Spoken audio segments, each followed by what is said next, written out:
going to read you what I hope is not too lengthy of an introduction to Kathy. She has been a practitioner for how many years? 25. 25 years of practicing Tibetan Buddhism. I first met Kathy when she was about to begin a retreat at Pemako, a Tibetan Buddhist center in the hills above Watsonville. And the retreat was to last 3 years, 3 months, and 3 days. So Kathy speaks with us today as a practitioner of Tibetan Buddhism. But there's more. Kathleen Morrow is the founder and executive director of Pemako Health Initiative since 2010. Her passion to empower women and families towards optimal health, safety, and the reduction of the maternal child mortality rate is evident by her history of midwifery work. A certified nurse, midwife, and registered nurse with 40 years of experience. Her international work includes midwife trainer and curriculum development in Site 2 of the South Khmer refugee camp on the Thai-Cambodian border in 1988.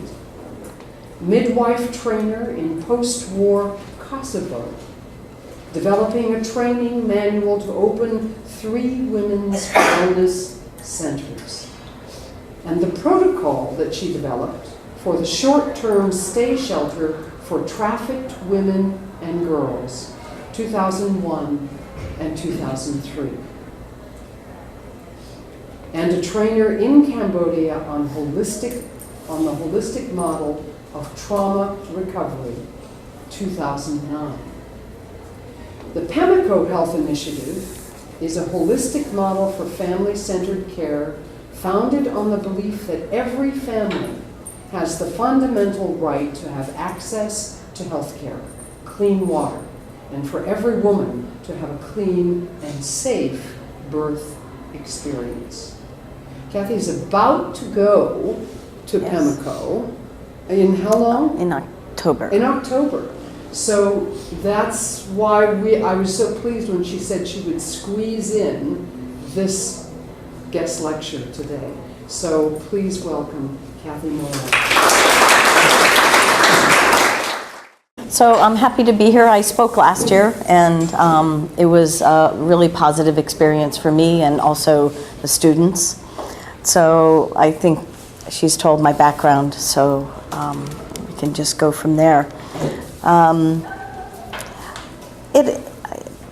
It's interesting that I decided to call this compassion in action, and those are actually the Dalai Lama's words and not mine. But he has a quote, I hope I say it right, that it's not enough to have compassion, one must act. So if you're compassionate, but you're not doing anything with your compassion, then it's still good to have compassion, but putting it into action is the important part. And I was influenced at a really early age. My sister was in a Girl Scout troop that went to South Phoenix, which was a very poor black ghetto in those days. And we were redoing a store to turn it into a place where women and girls could come and learn how to sew. And I helped with that project. And it really struck me, one, growing up, that level of poverty I had never seen before. And so it really struck me. I was raised middle class. Both my parents have degrees. We all have degrees, all 5 of us from the family. So that was what I knew. And it really made me see a whole nother part of the world, even within Arizona, that there were people so much less fortunate. And really, it really touched my heart at that point. Also, those years of the riots, racial riots, in the 60s and 70s, where cities burned, 7 cities burned, and the last one, when Watts burned in California, that's really struck me, because even though I was in Arizona, California was a lot closer than back east in Boston or Philadelphia, Chicago. And also the assassination of Martin Luther King when I was a freshman in high school really struck home to me as well. And all those little pieces came together and really created, I think, the basis of the path I've taken. And actually, in my senior year of high school was the first year that 18-year-olds could vote in the United States. And at the same time, the governor of Arizona passed a law saying that the farm owners did not need to provide water or sanitation to their field workers. And Arizona, it's, in those out in the fields, it can be up to 120 degrees. And that law passed. And I just couldn't accept that. And I was very fortunate that Cesar Chavez came to Arizona and we marched. And we actually recalled the governor of Arizona.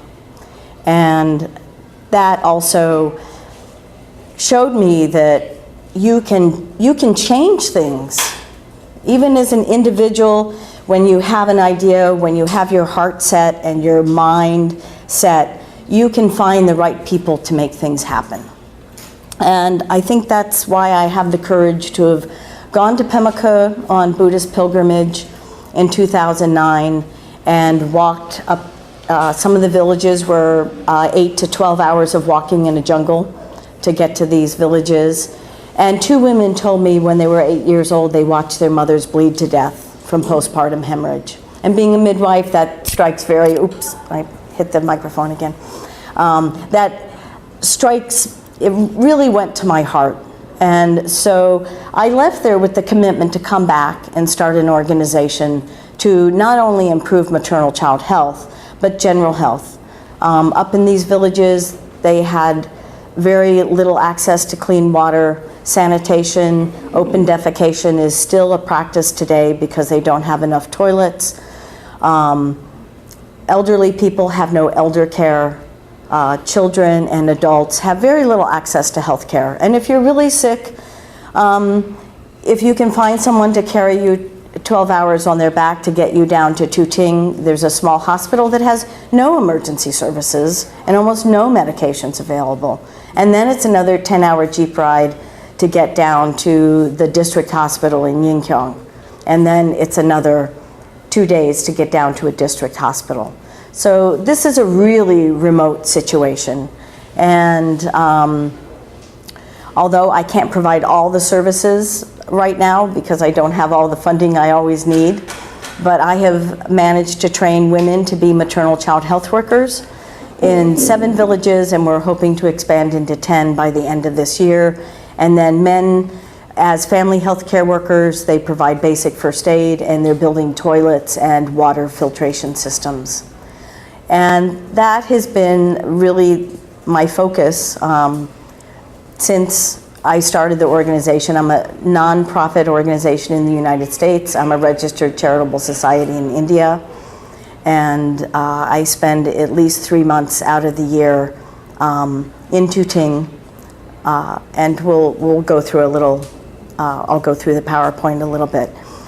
But and 2 years ago we opened the formal office. I have some office staff besides the people that I've trained.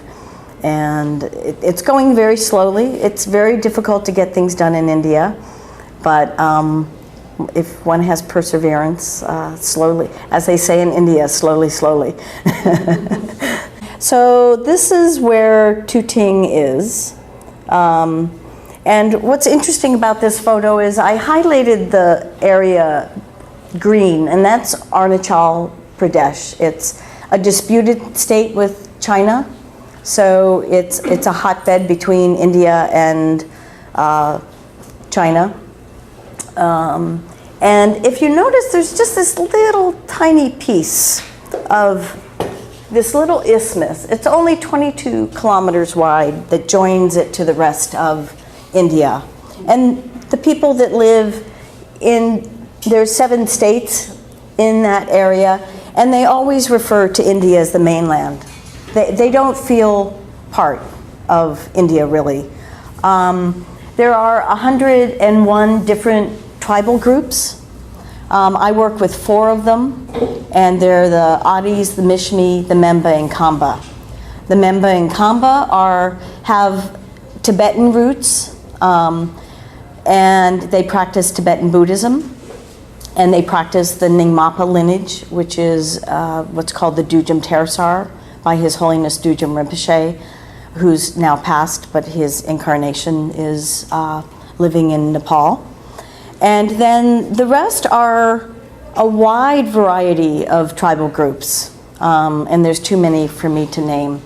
So they really feel, actually the tribal groups throughout India, and I didn't realize that India had so many different tribal groups, even outside of this remote area in the Northeast. And they're very much like our Native American Indians. They're very, forgotten, and services to them are much minimal. We still have Indians living on reservations in this country, which I find kind of shocking.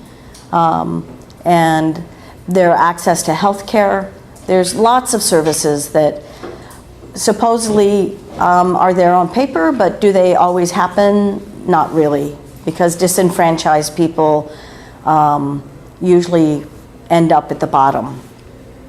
So that's what's also struck me about this area. Growing up in Arizona, I was very aware of the situations with Native Americans. In the high school where I went, we had a small group of Native Americans. I grew up in Scottsdale, which is a very wealthy, I was middle class, but it's a very wealthy area. But they lived in abject poverty without toilets within Scottsdale, even in 1970s. So that is, this really annoys me.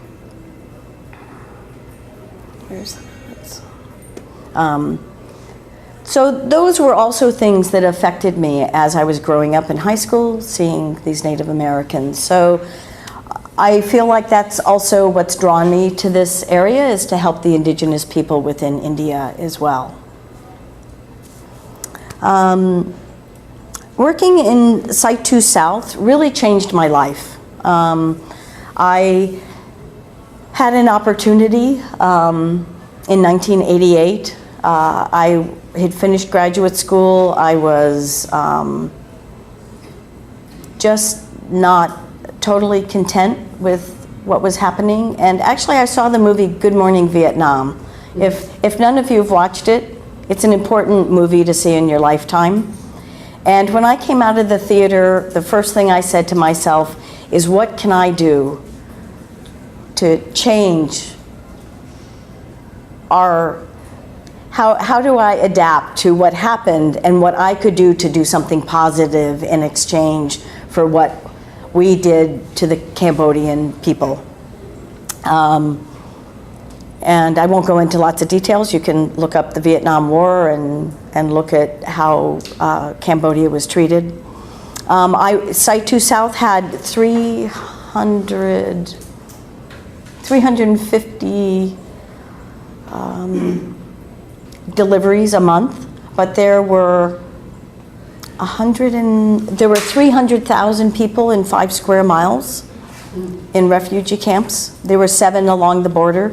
2 were for the Khmer Rouge, who had active camps, and then the other 5 were spread along the border. And I went there as a midwife trainer. After Good Morning Vietnam, I saw this little ad in a midwifery magazine, and I applied for the job, and I left 6 weeks later. I had never been out of the United States, so it was also a very life-changing, very difficult. But I'm glad it happened, because I had to look at myself. When you're dealing with people that have so much less than you, you have to look at how much you have. And it was very rewarding, because I had something to give and to share, and became very close to the midwives that I worked with. And I've been back to Cambodia twice, and still meet with the midwives that I worked with in the refugee camp. Then when I came back, life goes back to normal. You get a job, you go back to work, and there was a midwifery service that I was working with that fell apart, and I decided I needed to reflect on everything that happened with that. And so I went on a Buddhist retreat in Southern California, and I did this little retreat for 5 days, but they kept talking about this Lama that was coming. And I didn't know anything about Tibetan Buddhism. My experience was only really with Zen and Japanese tradition. So they just kept talking and talking, so I called up the registry that I was working for and said, I'm going to stay for another week. There's someone coming, and I want to meet that man. And that was Lama Tarchen Rinpoche. And when he started teaching, I had never been in the presence of another human being like him. And he made it so simple. And one of the first meditations he had us do was just to sit and then think of your body as the mountain and think of your heart as the sky. No, your mind is sky, but your mind is really your heart. It's not, that's why I think of it as heart. It's not this intellectual mind. It's your heart center's mind. And to let your breath be like the waves in the ocean, just coming and going naturally without having to think about it. And that meditation has stayed with me to this very day. And he was there for just 2 days, but then I stayed for another few days just to kind of settle in with all the teachings he gave. And at the time I did some artwork, so I did some artwork. And then went back to Oakland and got a new job as a midwife, but remained his student until he passed away 3 years ago now. And it was in 1994 that I went into my first 3-year Buddhist retreat. It's a cloistered retreat, and that was with Lama Tarchen. He spent a great deal of time with us in retreat. That's not always the case. And it changed my life. One of the things meditation does is it makes you look at yourself. Really, meditation is a reflection of what's inside. It's what's outside and inside, and then you realize there's really no difference from what's inside and outside. And in those days, I was really angry. And I cried a lot in my retreat. But one of the things that it made me realize was the power of forgiveness. So I spent most of my 3-year retreat doing confession prayers, besides our 12-hour-a-day meditation schedule. Within that, I looked at how I hurt people, how people hurt me, and I asked for forgiveness for those who I had hurt, and also then I forgave the people that I hurt. And it took a long time. I think it was probably close to the beginning of my 3rd year when there was a huge shift. And that's when my heart opened, because my heart had been so locked with anger it doesn't matter what the reasons were. It was locked. And I did a lot of praying on that. And when it opened, I feel that's where my compassion, even though I had it early in my life, I kind of lost it over time. And it reopened my heart to compassion. And to me, to this day, forgiveness is really one of the most powerful things to do in your life. And I believe that because you have to have unconditional love to forgive someone. It takes more than just love. It takes love beyond a lot of what we think love is. You have to go beyond that level of love to have that compassion to forgive someone, no matter what they did. So that was one of the most, once my heart unlocked, it opened a whole nother world to me. And I had started a master's degree through the London School of Hygiene and Tropical Medicine for master's in public health, and about 8 months into the program, Lama Tarchin asked me to do a second 3-year retreat, which I was pretty shocked because I didn't know anything about it. I wasn't living up at the retreat center. Everybody up there knew he was inviting people to do retreat, but he was ill and his wife was away, so I went to his house and provided dinner and took care of him in case he needed to be taken to the hospital. And that's when he asked me to do another 3-year retreat. And I was dumbfounded, but I totally lost all my $12,000 worth of tuition from London School of Tropical Medicine, and I went back into retreat. And that retreat actually turned into 4 years. So, and it was after I came out of that retreat that I learned of Pemako. It's actually in the Tibetan text that goes back thousands of years. Across the Indian border into Tibet is the real heart of Pemako, but it does extend down into the Indian side of the border. And there's a wonderful book called In the Heart of the World by Ian Baker. And he spent I think he went to Pemako maybe 7 times. And he took different people, and he was very close to the lamas that gave him permission to go to these sacred places. And besides the actual book, there's like maybe 10 pages of footnotes that if you want to know a lot about Tibetan Buddhism, the details about texts and different lamas, and it's really, I've bought the book so many times and I've given it away so many times. So it's definitely, if you come away today wanting to know more about Pemako, then that's the book to buy. This is the way you get up there, by these jeeps, and you deal with landslides. You can sit for a couple hours while they clear landslides on the mountain. My last trip, they were in the middle of the night. We sat for hours and hours, and there were 3 landslides that in one trip that had to be cleared. It's very remote. It's not a place for everybody. I even had a midwife come to me that spent time in remote regions in Nepal and in Tibet, and she had a very difficult time being in Tuting and up in the villages. The people live very simply there. Most of them don't have running water. Everything's piped from rivers. So there's a well. Some of them have pipes that come to a spigot at the house. Many people don't have toilets.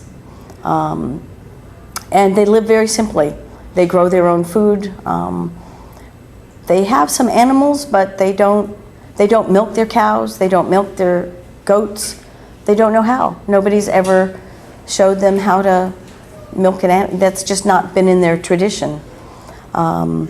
So they live very, very simply. And most of the cooking is done on a wood stove. In Tuting, where it's easy to get propane, some people have a fire stove and then the propane stove to cook on. And but I think it's wonderful. And this is the office. I opened the office 2 years ago, and this is a training area.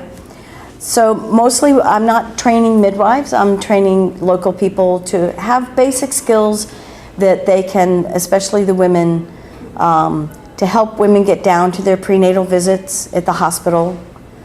India does encourage in-hospital births, and that's partially to help reduce maternal and infant mortality. About 437, the last statistic I saw, of children under 5 die every 24 hours in India from lack of clean water and sanitation. And at first I started with sanitation and everybody said, no, just focus on maternal child health. And then I thought, That's really ridiculous, because what's the point of having a baby born alive to die by the time they're 5 years old? And that statistic's not improving in India. So, and so when I realized that, then I brought back water and sanitation. And I've gone through a couple different stages, but I'm now using a water filter from Water is Life that is similar to a dialysis filter that filters water very rapidly, and it lasts for about 4 years. And it's just set up, it's a really simple little box. I think I have a picture of one here. And just connect it to buckets. In some places they just hang it from the ceiling and pour water through a bucket above, and then just have a clamp to open it when they need it. Since it's a little farther to walk for some people, I'm doing it with 3-gallon buckets, so they can have 3 gallons of clean water available at a time. So, and toilets are slowly being built. The cost of supplies there is really high, and I'm going to be working with an engineer that's helping build the airstrip in Tuting. By the way, this is a very militarized zone, and the military is building a huge airstrip to be able to have fighter jets along the border, just because of the situation between China. And you know, they play games back and forth. China's now building for the whole length of Arunachal Pradesh. They're putting a railroad very close to the border, and so then India responds with putting fighter jets in Tuting. It's just, but it's kind of sad, because when I first was there, you'd see a few military, but at the same time, that jet, they say that they're going to have, you know, commercial jets coming up. I can't imagine the tourism to Tuting is quite that high, but we'll see what happens.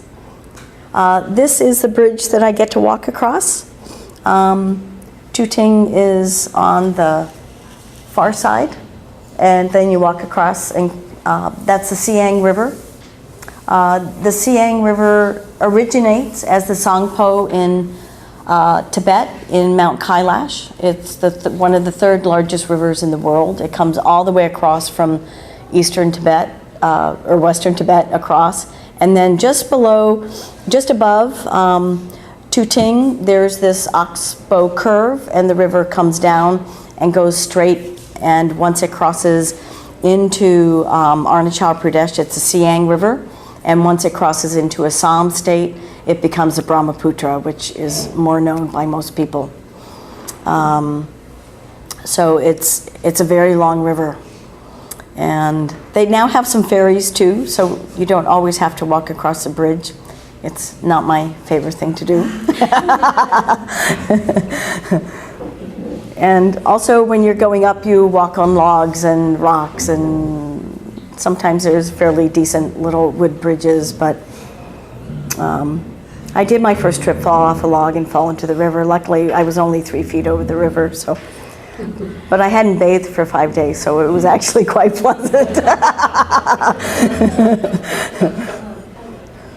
And so this is me with Sering, and Sering's an ancillary nurse midwife who was trained in India.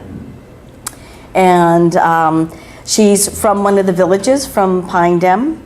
And so I met her on my very first visit in 2009, and she worked with me in assessing over 100 villagers in 8 different villages as I traveled up on my pilgrimage. I stopped in villages. I brought some medications with me. I actually did full physicals on people. I just didn't hand out medications. I got their full histories, because one of the things I stress to my staff is first do no harm. They all want me to give them antibiotics and all these different medications, but they're not trained. And the Hippocratic Oath to me stands to this day of first do no harm. And so if I haven't done a full assessment on someone, then I'm not going to give them medications, because one of the villages we went to, a woman had epilepsy. She had a seizure. Her feet were burned in a fire very badly. And some other Westerners heard about her and paid to have her taken down the mountain and to a hospital in Pashigat, which is about 3 days away. And she was treated for gangrene and had several toes removed, but she went back to her village and actually died about 2 months after I saw her with gangrene. She also had epilepsy, so I did take her some medication, and unfortunately, a layperson, when she passed away, gave that medicine to a man who had mental illness. But you don't give phenobarbital to people with mental illness. And you can't just give phenobarb and then just stop taking it. So that really, and that was a Westerner. So I feel like if a Westerner could make that mistake, then if you're untrained, you can make even bigger mistakes. And I have no idea what happened to him. I tried to check on him when I went up to that village, and they said that he left. He fled. So it's very, very sad. So eventually I will be doing, I also have a master's in counseling psychology, and so I want to do some mental health work. Family violence is very high. The alcohol rate is very high, alcoholic rate. And there is both sexual and physical abuse among women and children. But I've had to gain the trust. You can't just go in and immediately start approaching some of those issues till they have some trust for me. And over the last couple of years, that trust has been building. So that is something that I'll slowly increase in the training with the women and the men about family violence. So this is a little site area. And the little triangles are the places where I started off working. The little dots just have to do with what tribe they're with, so I won't go into that a whole lot. But the Adis and the Mishmi have very separate villages. Their customs are a little connected. They practice animism, animistic. They worship the sun and moon. So it's a very interesting culture to me. They have a very extensive natural medicines that they use, and I encourage them to, I'm not there to take away their medicines that they're used to using. Although it's interesting, most of them all want Western medicine. People always come to me asking for Western medicine. And I still encourage them to use their own medicines that they've used. The jungles in this area have over 2,000 medicinal herbs that the Tibetans harvest and make into Tibetan medicine. So there's also Tibetan medicine practitioner in Tuting, so the Tibetans can go and receive Tibetan medicine as well as there. And then they divide the area up, and every year they alternate which Tibetan medicine doctor actually goes up and travels through the villages, because not everyone can make it down. They're a lot faster at walking between the villages than I am. But this is my program manager. This is Druptop. He's from Bhutan. I met him as his grandparents have a store across from my office, and he worked for an NGO in Dharamsala and had some very nice experience being able to do bookkeeping and managing the office when I'm not there. So that's been a big help. And then the family health care workers and the maternal child health workers come down to the office every month for 2 days to receive additional training and also to review. They still can't give me a complete answer of how long you have to boil water to make it safe. They'll still say 15 minutes or 10 minutes, and it's only 1 minute now that you have to boil water.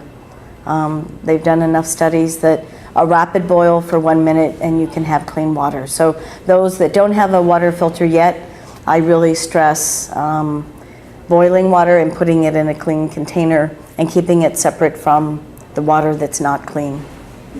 There's a lot of digestive and intestinal parasites and worms, and I know one of the villagers has tapeworms, but he won't go get the medicine, and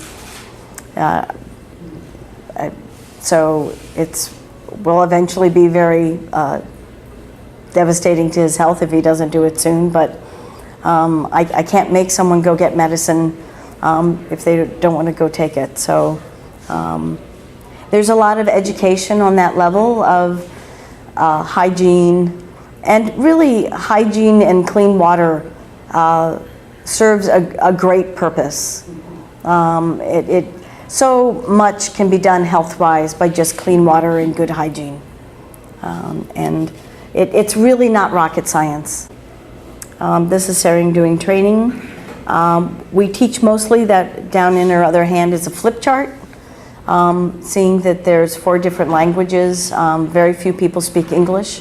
They speak several different dialects. The Membenkamba have their own dialects. The Adi and Mishmi have their own dialects. Most of them can understand Hindi, but they don't read and write Hindi. And the other tribal languages don't have a written language, it's only a spoken language. Although the one source that I use, Sering and Druptok both read English, and I use Hesperian books. They're in Oakland, and they're very simple. They're written in very simple English, and they have lots of pictures, because a picture tells 1,000 words. So you can do so much educating with those pictures. And every year I take more. They have a very wide variety. There are some children that I found out that are blind and handicapped up in the villages. So this year I bought some of Hesperian books on how to take care of blind and not mentally, both mentally ill, but also physically handicapped as well. So this is a group of the midwives, or not midwives, the family health care workers. I have a level of community health trainer. They're women who have been trained by the Indian government as either what's called an Anganwadi or an ASHA worker. An ASHA worker has a little higher level of maternal child health training. The Anganwadis help provide food supplements. They're supposed to get food supplements every month, but in really remote regions, if they get food supplements twice a year, they're really lucky. So, and it's only biscuits. It's really not, and extra rice. So it's not terribly nutritious food, but rice does fill your stomach, you know. So this is Mary, the midwife that came from Australia, that I met in Nepal several years ago, and she came to help kick off the training.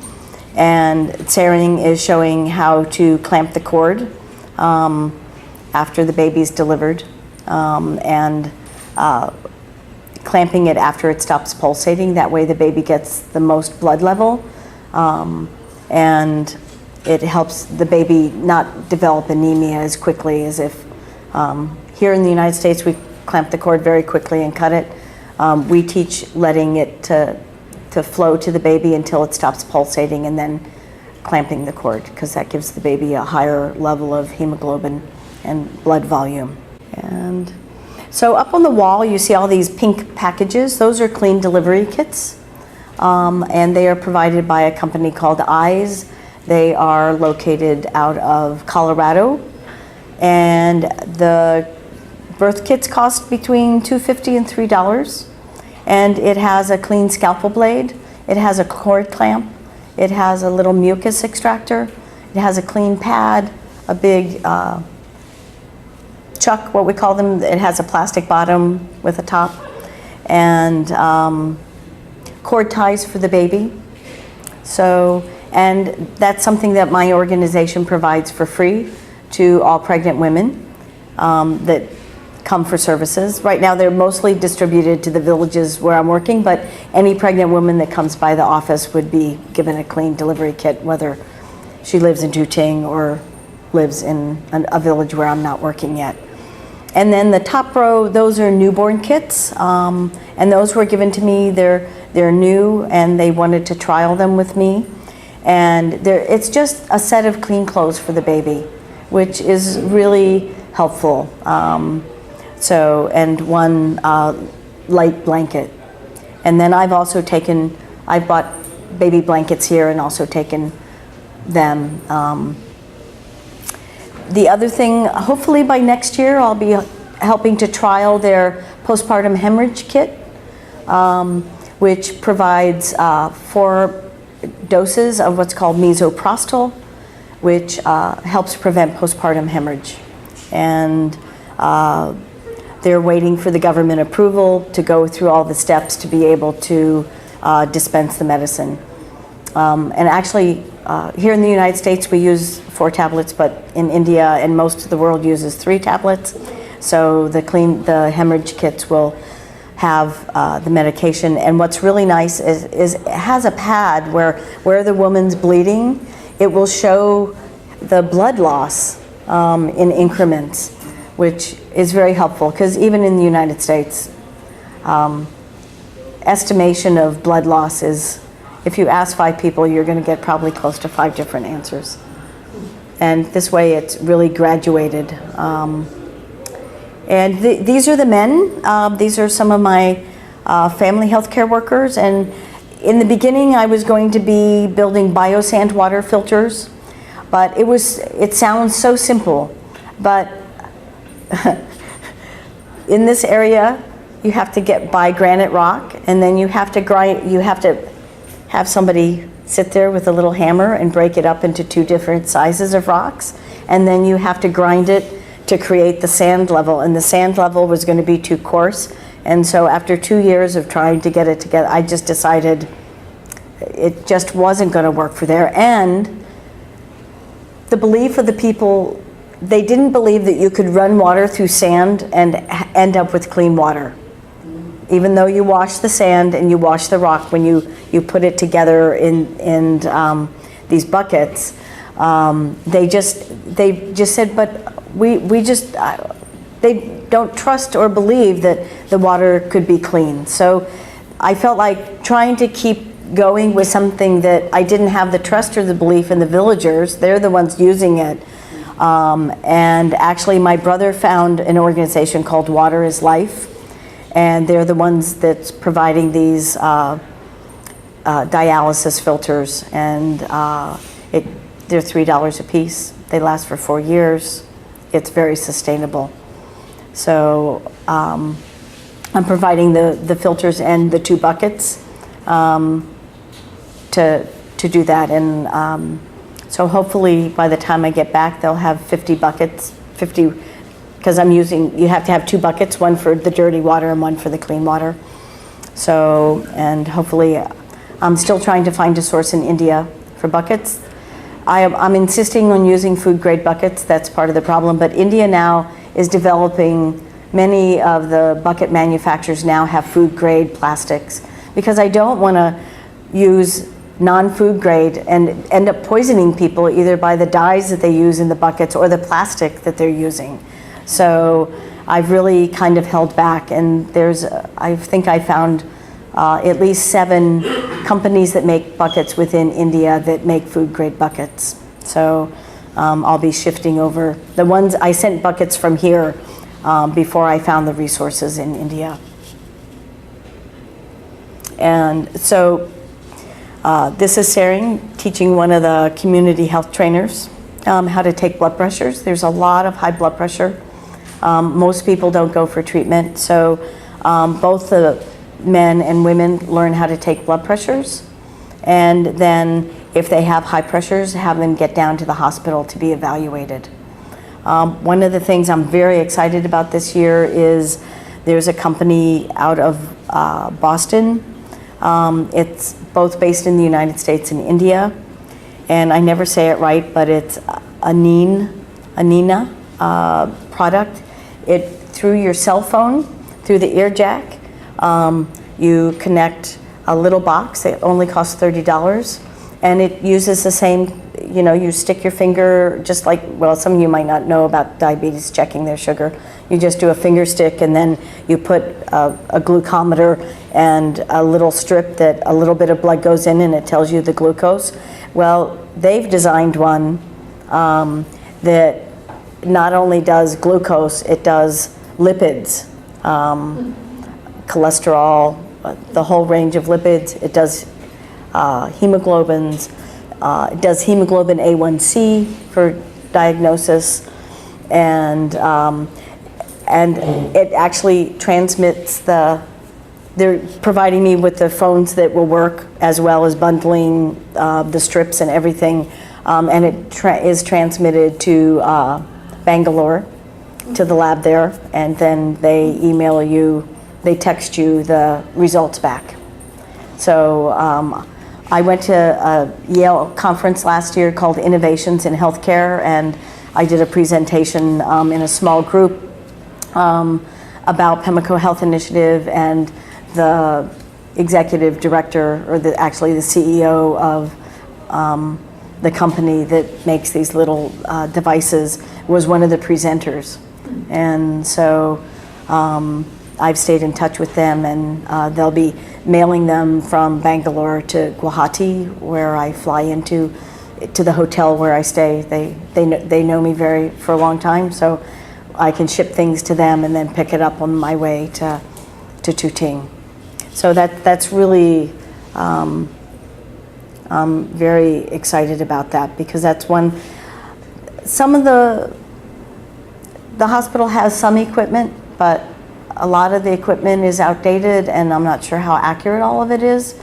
And so this will provide greater access, because you can't always get everybody down to be seen. And this way, the family health care workers can take blood pressures. If the blood pressures are elevated, they can check their lipids. So I feel like it's a win-win situation. And this is Mary, and we've just getting ready to cross the river. And this is the new system that I'm using. You can see the little blue filter and the top bucket. My brother's an engineer, so he has to trial everything for me. So, so he had the company Water is Life send him a water filter, and he built it and made sure it was all working and checked some of the specs, and so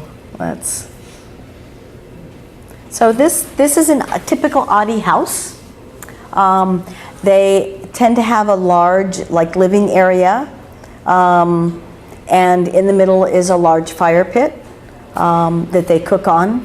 And they also, many times, poor people just have that main room and they sleep around the fire. Some have also an extended rooms off to the sides, but they're up on stilts because of the rain, and the floors are sometimes boards with just some grass mats on top. Some of the areas are just bamboo that you walk on. And this is a family. When we go to village, we stay with families because there's no other place to stay. So the Adis have a tradition of eating jungle rats. And so this last trip I actually had my first jungle rat. Can't say it tastes very good. They dry them and they sit up over the fires for who knows how long. But I believe in at least trying something. I actually tried it twice. The first time it wasn't so bad. The second time it was a little dicey. And you're alive to tell it. And I'm alive to tell it, yes. So also there are some wild animals. They're big, kind of like cows called matoons. They kind of look like water buffalo. And actually I don't mind matoon. It was a little scary when I when I saw the meat, because it's maroon, it almost looks like the color of a liver, and I thought, oh no, they're not having liver, because I really don't like liver. But I had never seen meat that color ever. So, but the mattoon was good. I don't know if I have a picture of a mattoon. So this is another method of transportation now to get from Tuting up the mountain to certain levels. And these are tractors. And these are actually, I'm not sure what's in the containers. It's probably either petrol or could be water. But they also often have just large open bin where they fill it partially with sand, so you're not right on the metal, and they take you up. And the roads get really bad when it rains. Even some of the vehicles can't. Without the tractors, you would never get anywhere. Kathy, I wonder if you'd allow me to interrupt you Okay, sure. for a second. Am I? Yes. I want to just remind Okay. us that Oh, okay, the yes. class is over at 2:45. Oh, Yeah. okay. So I think- I want to allow the Yeah, students time yeah. to be able to ask you questions and reflect Yeah, I with can you just- on the extraordinary work that you're doing with Yeah. family health workers and training. Mm-hmm. So first of all, let me see if there are any pressing questions. I have a couple of questions I want to ask as well. Let's first, yeah, great. Of all the healthcare workers, how many of them are trained doctors and nurses? None of them. Okay. Then They're all lay people. The other part was how many of them are local to this area? How many of them are from the mainland? I'm training all local people, and I pay them small salaries, just because there's very limited access to work, and I just feel that it helps the families. Everyone told me to make everybody volunteers, but since the ability to have an income, especially women, I have really, I've had to lower salaries just because grants fluctuate. They weren't so happy, but it's still a small income that can still help their family. Other questions? I want to ask you, Kathy, we've been talking or doing some interviews with people, asking them what effect, if any, religion has on what they do. I guess I want to ask it the reverse as well. We're seeing a lot of what you're doing in the world. What effect has that had on your Tibetan Buddhist practice? Well, I feel that I was raised Catholic, by the way. I left the Catholic Church in my early 20s, and for multiple reasons. And I know that even Catholics, they do a lot of missionary work. They have doctors around the world and nurses around the world, but I had a conflict with some issues with the church, so I chose to leave the church. I'm the only one of my brothers and sisters has done so. But the basis, what struck me is, like the Dalai Lama says, if you have compassion, you have to act. And so over the years, I think really starting from that, recognizing the situation in South Phoenix, it had an impact on me. How the farm workers were treated had an impact on me. And I also went to nursing school in downtown LA, and just a few rows from Skid Row. And so the poverty there as well. And I remember I was in nursing school long before I became Buddhist, and sitting up on the roof just kind of looking out at LA and going, how can I help people? So that's always been a question I've had. How can I help people? And so, and I've done that in many different ways. And this is sort of my heart's work. Not that working in the hospital at Natividad and working in labor and delivery isn't my heart's work, but this is this is really, really very deeply my heart's work. And that's why, even though it's been so difficult and so challenging in so many ways, I've put my thousands and thousands of my own dollars into this to make it continue to work until I have enough grants to, you know, one year I have 5 grants, one year I have 1 grant. So, and you have to kind of make ends meet, but does that answer that? It does. Oh, there's a hand. I'm not sure if I understood correctly. Were you in nursing, get involved in nursing? Yes. Before you became a Buddhist? Yes, yes. So would you say that it was neither Catholicism nor Buddhism that led you to this work, but it was just something that you had innately inside of it, in your heart? I would say that that's true, because I have always worked at county facilities almost my whole career. I was in private practice as a midwife for 1 year, and you know, all the doctors talked about was money, and I finally left. And the reason I work in county facilities is because it's the underserved. I think another way to put it is my life has been spent serving the underserved. And that was my commitment before I really knew about compassion and Buddhism and all those things, that the looking in the world and seeing the underserved, I decided to I don't know if it was a conscious decision at that point when I was graduating from nursing school, but I went from nursing school to a county facility and I saw the need there, and so I've just always stayed within the county system. They pay less too, but that's okay, you know? Mm-hmm. The 100 or so local tribes Uh-huh. to that area, are they all relatively cool with each other, or are they in conflict? They're also in conflict. Where I am, it's pretty harmonious, but in other states, there's more conflict. Also, what complicates everything is there's Maoists, rebels. They're not really connected to the Maoists in China, but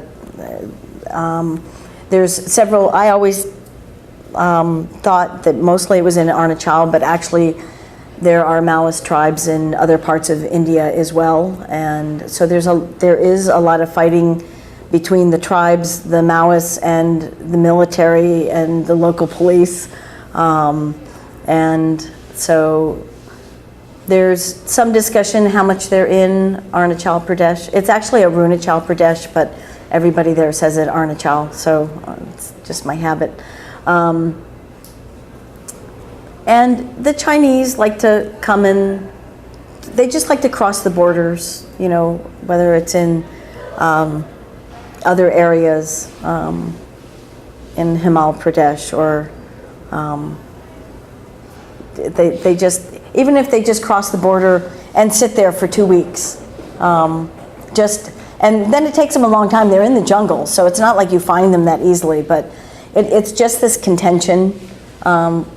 India doesn't send their military to sit in China's jungles. So it's in Ladakh, maybe about a year ago, there were several, troops. Ladakh is highly militarized. It's pretty shocking. It's such a beautiful place, and then every turn you go around, there's these huge military bases. But the Chinese will come in and just sit within the Indian borders, just to provoke. But the one thing, luckily, everybody knows is China and India can't get in a war. In 1962 was the Indochina War, and the Chinese actually invaded all the way into Assam state. And I don't know how long it lasted, but it was a huge embarrassment to India, and India will not let that level of incursion again by the Chinese. So, but both sides know they really can't get in war again, because it will be really devastating. Both nuclear states. Yeah, they are, yeah. So, I'm wondering, you were talking earlier about one of the groups of people who were animists. I'm wondering if the women who are part of those families, do they receive, in some ways, better health care? Are they healthier? Would you say because they're animists? I've never looked at it from that perspective. I think the Memba and Kamba come down and access more Western medicine. But I've never looked at it statistically. That's something that's an interesting question, to look at the difference between the tribal groups of how much they access, how much they come to Tuting, but it seems like they are responding very well to the healthcare workers that I have. And once the Audis and I kind of made peace with each other, I built a toilet for their festival ground in Tuting. So that was my peace offering, and it worked. So, of course, yeah, except they spent $1,000 doing it, but it was an expensive toilet, but peace was made. So, and a lot of trust came through that. So, and it was a very good lesson for me. It was well worth it. Except they don't really want to use it as a toilet. They really wanted to use it as a storeroom, which actually I've read in many places about building toilets, is that many times a child will use it as a place to go study because it's not being used as a toilet, and they'll still go out and openly defecate and not use a toilet. So the children use it as a study room. It's private, yes. Yeah. Do they not have outhouses there? They do. Some do. Those that have the wherewithal to dig a pit and put up a bamboo structure. And the problem with bamboo is it rains so much that the bamboo barely stands up for 1 or 2 years. So that's why I'm hoping to get these engineers to figure out a sheet metal, a combination of bamboo and sheet metal to decrease the cost, because I can't. The problem with Tuting is it's so far away. Trucking things up to Tuting, the cost of cement is so expensive. And everything is expensive in Tuting because it takes 2 or 3 days of trucking it up there. So trucking companies want a lot of money to go up to Tuting. Yeah. Sir, did you have a question? Yes. First of all, thank you so much for your service to humanity. I think that's great. Thank you. You could have easily set up shop in Skid Row or that impoverished area in Arizona. What does it lure to go to the side of the globe? Yeah, I've done a lot in the United States I've been a midwife now for I've been a nurse for 42 years and a midwife 5 years after that. So since I've spent a lot of time working with the poor in the United States, when I went to this region that had really nothing, and nobody was interested in that area. I mean, people are still shocked that I still come there every year. They thought I would come once and never come again. But Kathy, you were there because of why? I went on pilgrimage there. So it's a very sacred region, and I believe that combination just came together. Because when I'm there, when I go, I'm still on pilgrimage. So that's I think the best way to put it. And I'm surprised that more people from Pemako, the center that I belong to, haven't wanted to come and do pilgrimage there. They always talk about how amazing it is I go there, but they could come anytime. And they don't. So I just feel very blessed. Thank you very much.